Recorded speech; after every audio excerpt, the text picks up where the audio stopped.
Hello friends, welcome to my channel. आज हम class 6 की जो पॉलिटिकल साइंस है उसको कवर करेंगे। इसमें टोटल आप देख सकते हैं 8 चैप्टर है और 4 यूनिट्स है। इसको हम सिर्फ 4 पेजेस में कवर करेंगे। कैसे? हम इसका क्रक्स देखेंगे। जैसे पहले हम इसके चैप्टर्स देख लेते हैं कौन कौन से हैं।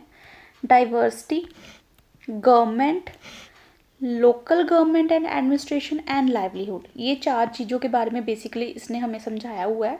हम इसके क्रक्स की बात करते हैं। अगर किसी ने इसकी रिवीजन करनी है, पढ़ी, वो भी इसको देख सकता है। या फिर किसी ने अगर ये एनसीईआरटी कवर नहीं की है और टाइम नहीं है इसको कवर करने का, वो भी ये वीडियो देख सकता है। इससे उसको उसका क्रक्स मिल जाएगा। फर्स्ट हम देखेंगे डाइवर्सिटी और डिस्क्रिमिनेशन में हमें बेसिकली उसने 2 पार्ट्स को कंपेयर किया हुआ है। किसको? एक लद्दाख को, एक केरला को। जैसे हम अगर मैप देखते हैं, यहाँ पे अगर हमारा केरला है तो यहाँ ईस्टर्न पार्ट पे हमारा क्या है? लद्दाख। यहाँ पे जम्मू एंड कश्मीर है, यहाँ पे हमारा लद्दाख है। Basically eastern part of the Jammu Kashmir, ये यहाँ पे क्या होगा? कोल्ड वेदर होगा, ठीक है। और ये बेसिकली 12 मंथ में, मतलब साल के 12 महीनों में ये बर्फ़ से ढका हुआ डेजर्ट है, ठीक है। ये बेसिकली जाना जाता है अपनी पाशमीना वूल के लिए।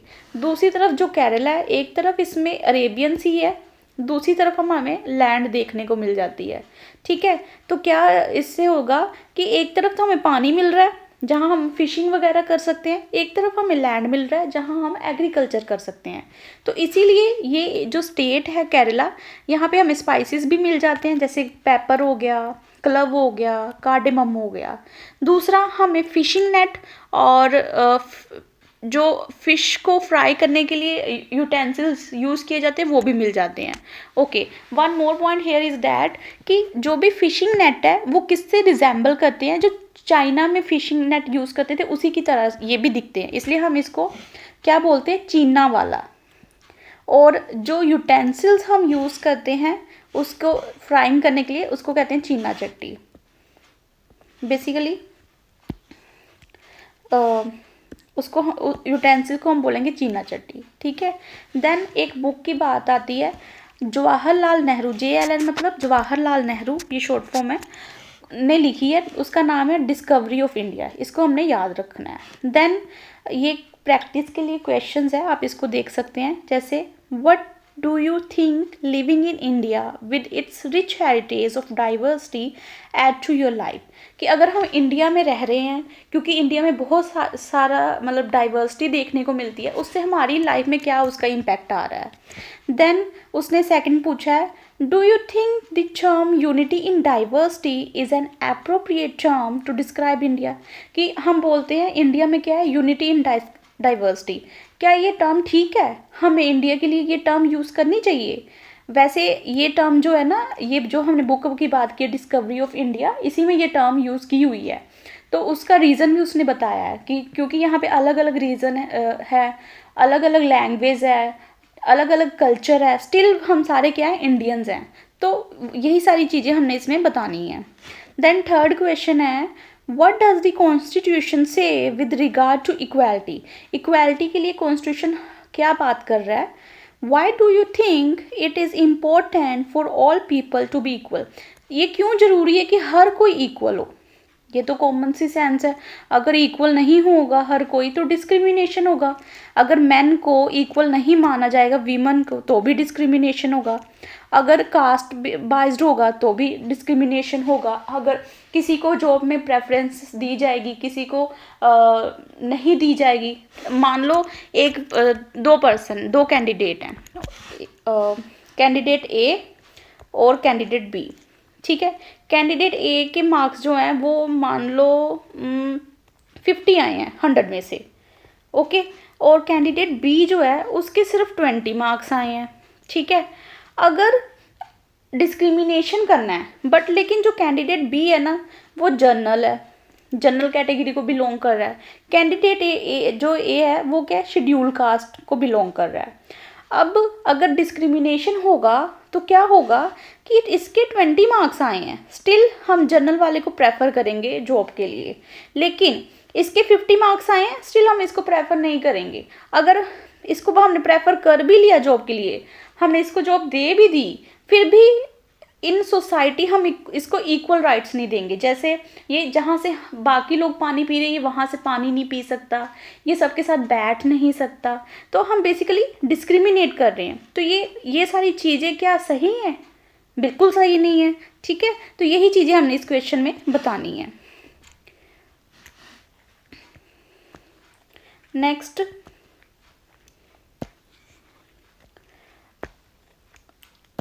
जो टर्म है वो है सेकुलर।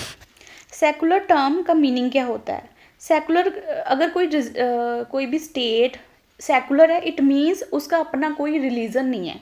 फॉर एग्जांपल इंडिया का क्या रिलीजन है, किसी को पता है? नहीं। इंडिया में हम हिंदू भी रहते हैं, सिख भी रहते हैं, ईसाई भी रहते हैं, मुस्लिम भी रहते हैं। क्यों? क्योंकि इसका कोई सेकुलर नहीं है। हर कोई अपने रिलीजन को बिना किसी डर के फॉलो कर सकता है। So India is a secular state where people of different religion faith have the freedom, basically freedom है प्रैक्टिस करने की और follow their religion without any fear of discrimination. ऐसा नहीं है कि हिंदू, अगर किसी को पता चल गया कि हिंदू है तो हम उसके साथ थोड़ा अलग से बिहेव करेंगे, या हमें पता ये ईसाई है तो हम इससे बात नहीं करेंगे, ऐसा तो कुछ नहीं होता। इसीलिए तो ये हम unity in diversity term use करते हैं कि डाइवर्स तो हैं लेकिन हम सब एक हैं। देन थोड़ा सा भीमराव अंबेडकर के बारे में इस बुक में बताया हुआ है। क्या? बेसिकली वो क्या है? फादर ऑफ इंडियन कॉन्स्टिट्यूशन है। ठीक है, बेस्ट नोन लीडर ऑफ दलित। वो बेसिकली मेहर कास्ट को बिलोंग करते थे खुद भी, जो कि शेड्यूल कास्ट मानी जाती है, अनटचेबल्स। ठीक है, जिसको जो विलेज है या टाउन है उसके बाहर रहना होता था। इनको एजुकेशन का कोई राइट नहीं होता था, ये सबके साथ बैठ नहीं सकते थे, लेकिन स्टिल इन्होंने अपनी कॉलेज एजुकेशन कंप्लीट की और इंग्लैंड गए टू बिकम अ लॉयर। इन्होंने बहुत सारी डिग्रीज हासिल की और अपनी जो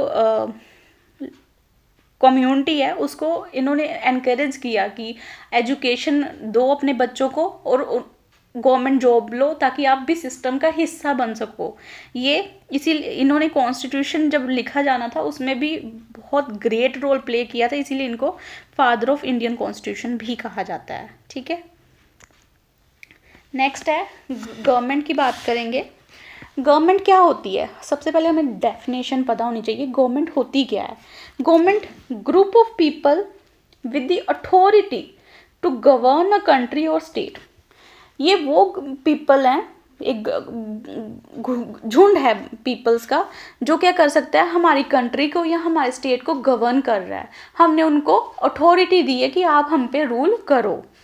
जो गवर्नमेंट है उसके 3 लेवल्स होते हैं, local level, state level and national level.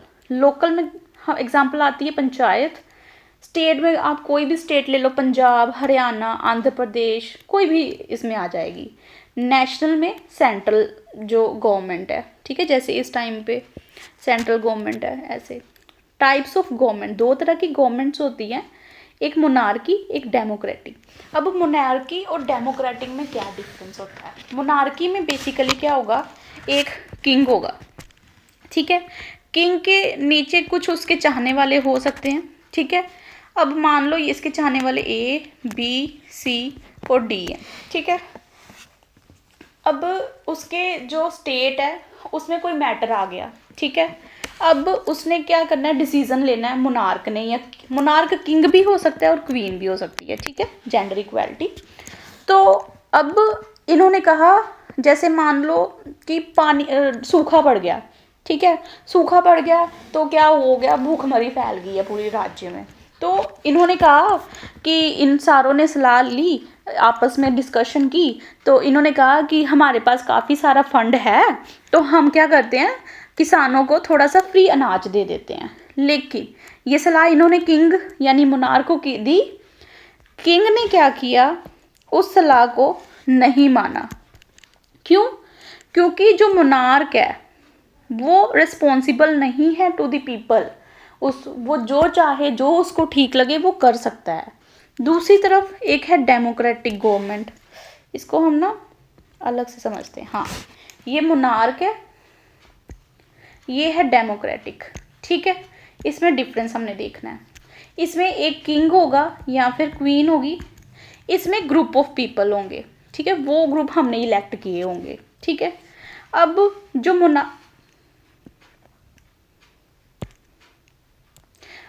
Monarch है ये क्या होगा, रेस्पॉन्सिबल होगा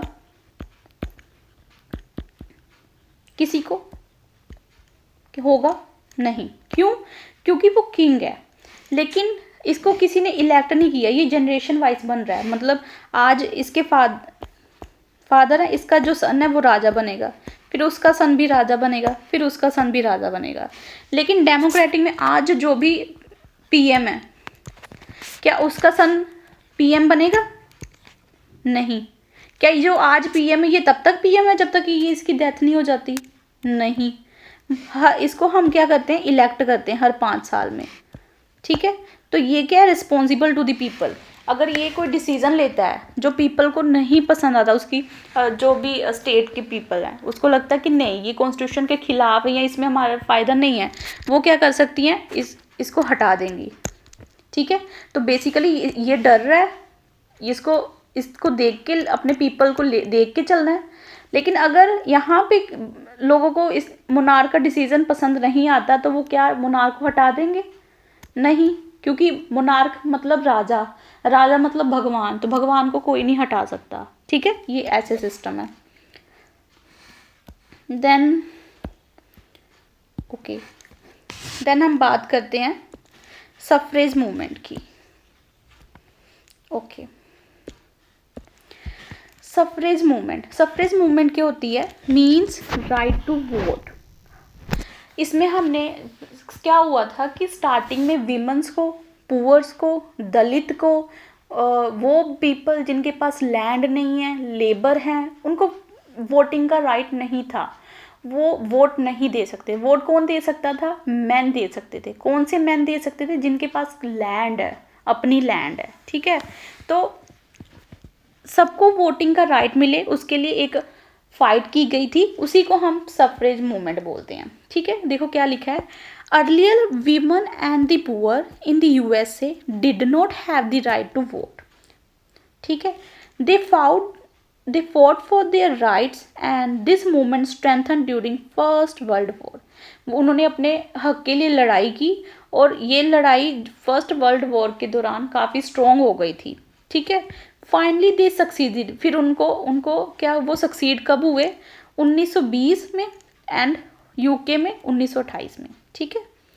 इसमें भी क्वेश्चंस हमने दिए हुए हैं। जैसे फर्स्ट क्वेश्चन है, what are the various way in which people participate in the process of government? हम गवर्नमेंट बन रही है उसमें कैसे पार्टिसिपेट कर सकते हैं? डेमोक्रेटिक गवर्नमेंट है, इलेक्शन करेंगे, तो इलेक्शन में वोट तो हम ही देंगे, तो ये एक तरीका हो गया है ना। ऐसे ही इसमें हमने पॉइंट लिखने हैं।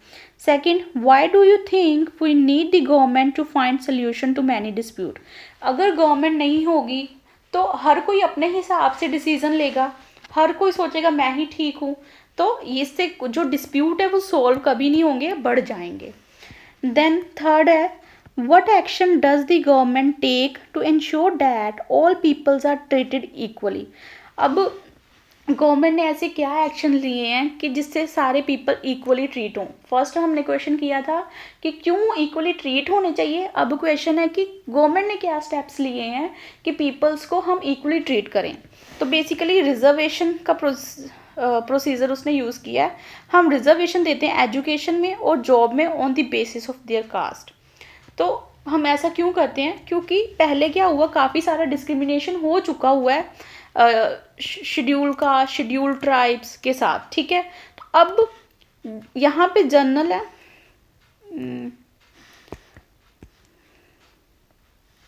हाँ, तो इसमें मैं यहाँ समझा देती हूँ। यहाँ पे जनरल है, यहाँ पे शेड्यूल कास्ट और शेड्यूल ट्राइब है, ठीक है। अब जनरल जो है यहाँ पे जनरल है, ठीक है। यहाँ पे जनरल। अब ये सीढ़ी है मान लो, ठीक है।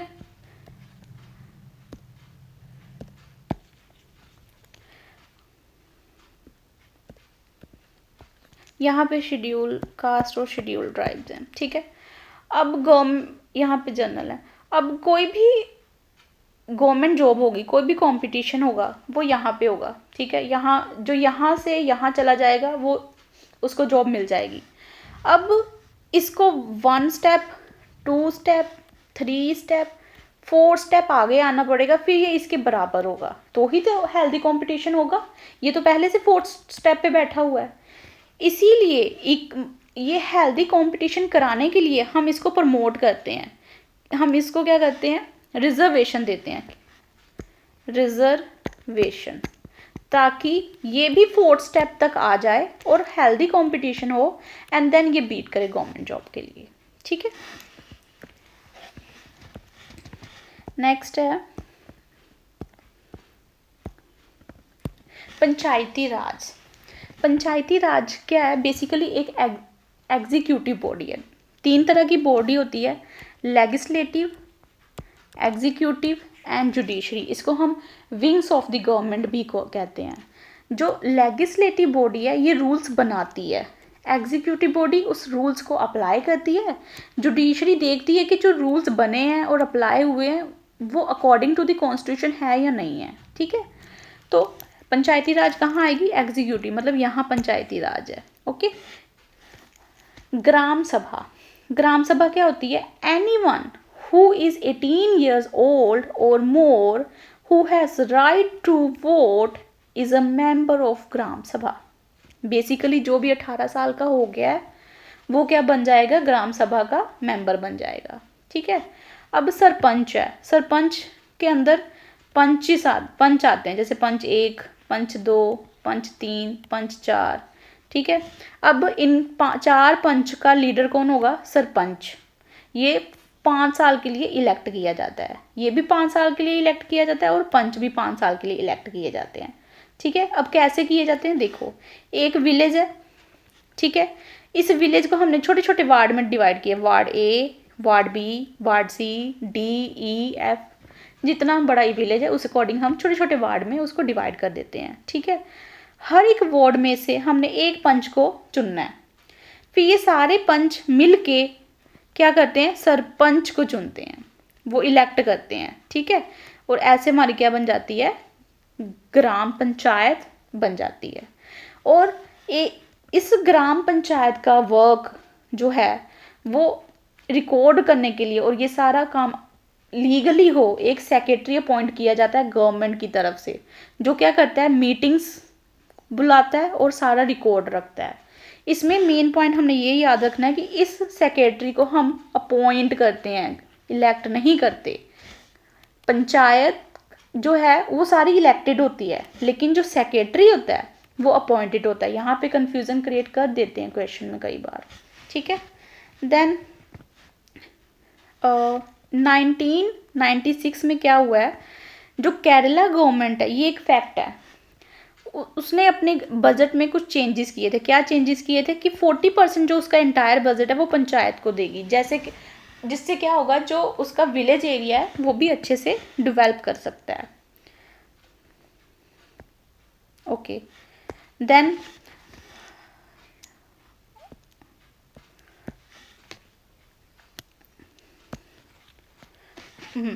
हम रूरल एडमिनिस्ट्रेशन की बात करेंगे। रूरल एडमिनिस्ट्रेशन में वो क्या बोल रहा है, जैसे सबसे पहले उसने क्या बताया, जैसे ये देखो ये एरिया है, ये मान लो खेत हैं अलग अलग, ठीक है। अब ये एक खेत है, ये 2 है, ये 3 है, ये 4 है, लेकिन ये पता कैसे चल रहा है, इस बाउंड्री की वजह से पता चल रहा है ना। ये बाउंड्री को हम क्या बोलते हैं, बंड। अब इस बंड को, ये बंड ना जो होता है ये मिट्टी का बना होता है, मिट्टी को ऐसे थोड़ा ना उठा देते हैं तो एक बाउंड्री सी बन जाती है, ठीक है, ऐसे। अब क्या होता है कई बार, जैसे यहाँ पे क्या हो रहा है, एक फार्मर आया अपना, वो अपना काम कर रहा है, उसने क्या किया, थोड़ा सा ना अपना काम यहाँ तक कर दिया ऐसे, तो ये इसकी इतनी जो लैंड है वो कम होगी थर्ड की, ठीक है। फिर थोड़े दिन बाद फिर ऐसे चलता रहा, फिर उसने थोड़े दिन फिर काम किया, तो थोड़ा उसने काम ना ऐसे कर दिया कि जो बंड है वो उसको उसने फिर खसका दिया और ये छोटा कर दिया। अब थर्ड की लैंड और कम होगी, ऐसे तो ये पूरा लैंड उसकी ले लेगा, थर्ड इससे लड़ाई करेगा, सेकंड वाला इससे लड़ाई करेगा। लेकिन पता कैसे चलेगा कौन सच बोल रहा है कौन झूठ? ये पटवारी डिसाइड करेगा। पटवारी कैसे? जो पटवारी है इसके पास ग्रुप ऑफ विलेजेस की रिस्पॉन्सिबिलिटी होती है कि उसमें जितने भी लैंड है उसका प्रॉपर रिकॉर्ड रखना है, किस फार्मर की कितनी लैंड है। तो अगर कोई इशू होता है इन दोनों के बीच में, ये सीधा क्या करेंगे, पटवारी के पास जाएंगे। अब थर्ड वाला क्या करेगा, सीधा पटवारी के पास जाएगा, ये बताएगा कि सेकंड वाले ने मेरी लैंड ऐसे अपने कब्जे में कर ली है। वो अपना रिकॉर्ड देखेगा और देखेगा कि हाँ थर्ड वाले की लैंड जो है वो बेसिकली यहाँ तक थी, ठीक है। तो इसलिए फिर वो क्या करेगा, ये वाली लैंड, इतनी लैंड जो है वो थर्ड वाले को प्रोवाइड कर देगा, ठीक है। अब पटवारी का और क्या काम होता है? Responsible for group of villages, ये मैंने बता दिया। Maintain and update the record of village, ठीक है। मेंटेन, अब अपडेट का क्या मतलब है? फॉर एग्जांपल फादर है, ठीक है, फादर के 2 सन हैं। अब जो उसकी लैंड है वो दोनों में डिवाइड होगी, मतलब ये लैंड है, पहले ये सारी फादर की थी, अब ये 2 पार्ट में डिवाइड होगी।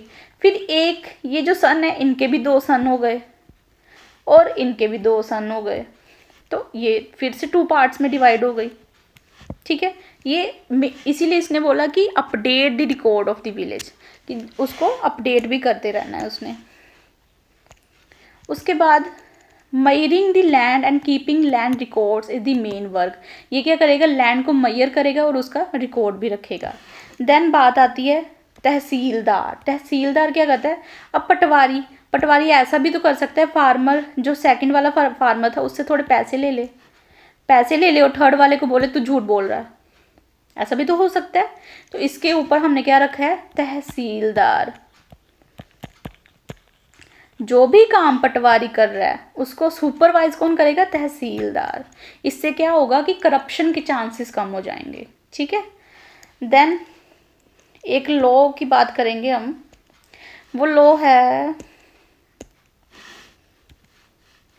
Hindu succession amendment act 2005। इसमें क्या होता है कि जैसे मैंने अभी बताया कि फादर है, फादर की जो लैंड है उसके सन्स में डिवाइड हो गई, ठीक है। अब उसकी एक डॉटर भी थी, उसको लेकिन कुछ नहीं मिला। फिर इसके 2 सन इसके एक सन हुई एक डॉटर हुई, सन को लैंड मिल गई, डॉटर को नहीं मिली। इसको डॉटर हुई, सन हुआ ही नहीं, तो इसकी लैंड क्या हुई, वापस इसके पास चली गई, ठीक है। लेकिन डॉटर को तो क्यों सिक्योरिटी नहीं मिली? तो गवर्नमेंट ने क्या किया, एक्ट में अमेंडमेंट करके ये रूल बनाया कि जो भी फादर की लैंड होगी वो सन के साथ साथ डॉटर में भी डिवाइड होगी। मतलब अगर हाफ लैंड सन को मिली है तो हाफ डॉटर को भी मिलेगी। इस एक्ट को बोलेंगे हिंदू सक्सेशन अमेंडमेंट एक्ट, ठीक है। ठीक है, ये आपकी एनसीईआरटी जो है क्लास 6 की पॉलिटी वो हमने कंप्लीट कर ली है विद इन 25 मिनट्स में। और इसमें जो क्लास 6 की एनसीईआरटी का क्रक्स है ना, ऐसा एक भी पॉइंट नहीं है जो हमने इसमें नहीं डाला है। अगर आपने नहीं पढ़ी है, सिर्फ ये वीडियो देख ली है, तो भी आपको ज़रूरत नहीं इसको पढ़ने की। और जो मैंने इसमें क्वेश्चंस दिए हैं वो आप इसको सॉल्व कर सकते हो। अगर आपको वीडियो अच्छी लगी है please like it, share it and subscribe the channel. Thank you.